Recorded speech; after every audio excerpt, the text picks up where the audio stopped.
안녕하세요. 구건석 성형외과 원장 구건석입니다.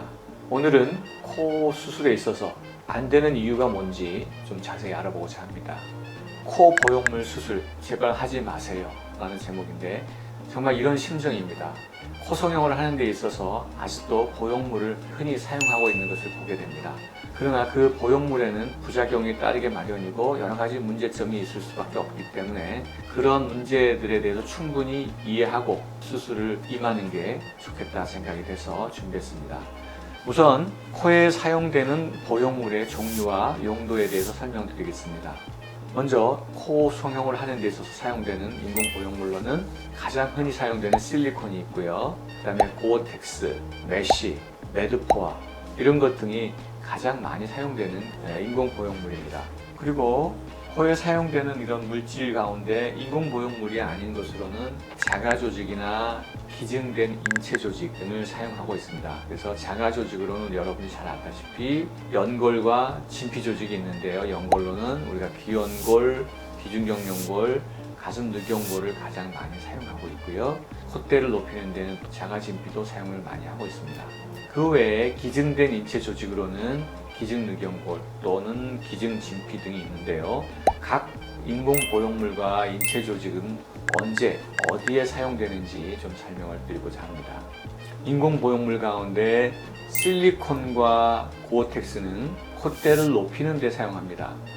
코끝을 수술하는 데는 사용하지 않습니다. 그래서 실리콘이나 고어텍스를 코끝에 사용하거나 코끝을 지지하는 데 사용하는 것은 바람직스럽지 않다 이렇게 생각이 됩니다. 그리고 매드포어 또는 메쉬 같은 그런 물질들은 코끝의 높이와 길이를 늘리는 데 많이 사용을 하고 있습니다. 그래서 각각의 용도는 이렇게 다르고요. 또 각 보형물의 부작용이나 문제점들은 다시 말씀을 드리도록 하겠습니다.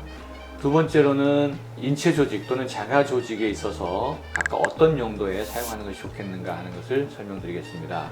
우선 자가 늑연골 그리고 자가 진피가 있는데요. 자가 늑연골은 대부분 코끝의 길이와 높이를 늘리는 데 사용을 하고 있습니다. 그리고 자가 진피인 경우에 코끝의 피부를 보강하는 데 일부만 사용하기도 합니다. 그러나 많은 양을 얻을 수 있기 때문에 콧대를 높이는 데 주로 사용을 하는 경우가 많습니다. 또한 기증늑연골과 기증진피를 보면 기증늑연골은 역시 말한 대로 연골이기 때문에 코끝의 길이와 높이를 늘리는 데 사용하고요. 기증진피는 콧대를 세우는 데 많이 사용하고 있습니다. 그러면 이 가운데 어떤 재료가 가장 안전하고 어떤 재료가 또 가장 부작용이 심한가 하는 것을 한번 살펴보도록 하겠습니다. 아까 인공 보형물을 4가지를 제가 예를 들었는데요. 그 가운데 실리콘이 압도적으로 많이 사용되고 있는 물질이고요. 그 다음에 고어텍스, 그 다음에 메쉬, 그 다음에 매드포아 등의 순서인데요. 이 가운데 부작용을 흔히 일으키면서도 심각한 문제를 일으키는 것이 매드포아입니다. 그 이유는 코끝은 굉장히 부드럽고 움직이는 구조물입니다. 그런데 여기에다 매드포아를 사용함으로써 염려되는 부분이 염증과 유착입니다. 이 매드포아라는 물질은 염증 반응을 굉장히 심하고 광범위하게 일으키는 편입니다. 그래서 코끝에 매드포아를 사용한 경우에는 코끝뿐만 아니라 비중격, 콧등에 있는 피부, 코끝 연골 등까지 광범위하게 염증 반응을 일으켜서 조직들이 단단하게 엉키고 뭉치고 뻣뻣해지고 빨갛게 되기도 합니다. 그래서 매드포아를 사용하는 수술은 절대 거절하는 것이 좋겠습니다. 그 다음에 메쉬라는 것은 여러 가지 문헌이나 또는 자료에서 보면 흡수되는 물질이다 이렇게 설명이 되어 있으나 제가 경험한 바로는 3년 내지 5년이 지나도 흡수되지 않고 여전히 남아있는 사례들을 많이 봅니다. 그것은 분해가 굉장히 더디게 일어난다. 따라서 그 기간 동안 이물 반응을 지속적으로 나타내고 그것이 또 굉장히 단단하기 때문에 코끝 피부에 무리를 줄 수 있다는 것입니다. 그래서 메쉬도 코끝의 길이와 높이를 늘리는 데 사용하기 때문에 코끝에 무리를 많이 준다. 그래서 저는 메쉬 또한 그렇게 바람직하지 않은 인공 보형물이라는 것을 확실히 말씀드리고자 합니다. 다음으로는 실리콘과 고어텍스가 있는데요. 우리가 알기로는 실리콘을 가장 흔히 사용하고 있기 때문에 안전한 물질이 아닌가 이렇게 생각하는 분들이 많이 있는 것 같습니다. 그러나 제가 수년 동안 이렇게 연구를 해본 결과 실리콘 보형물이 우리 몸에 들어올 때는 그 실리콘에 균이 묻어 들어오게 되고 그 균이 막을 형성을 하게 됩니다. 우리 몸이 그 균을 없애지 못합니다. 그래서 그 균이 평생 염증 반응을 유발할 수 있는 그런 어떤 가능성을 항상 가지고 있다. 구축 현상이 발생할 가능성이 점점 높아진다는 것을 밝혀냈습니다. 그래서 실리콘도 결코 안전한 물질은 아니라는 것입니다. 다음으로 고어텍스는 역시 콧대를 높이는 데 사용하고 있는데요.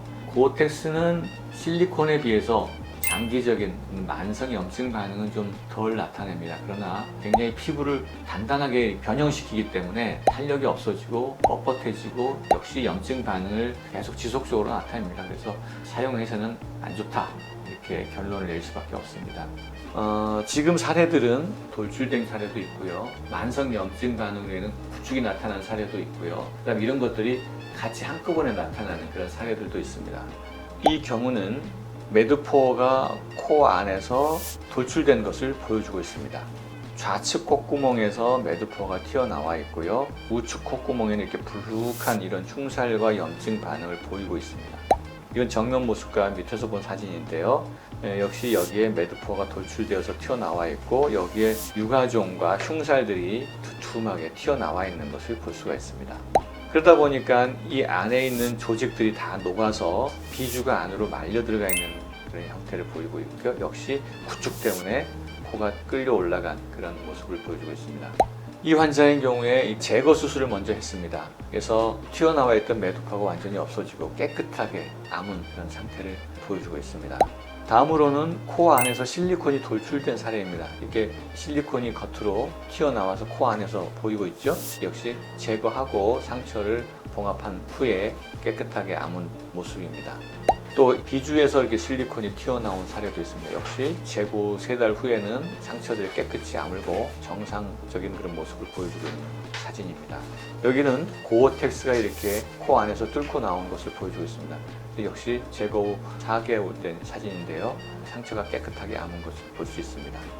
이렇게 보형물이 돌출되고 그로 인한 염증이 생기고 또 구축 현상이 나타나는 모습들이 연속선상에서 쭉 이루어지는 그런 과정인데요.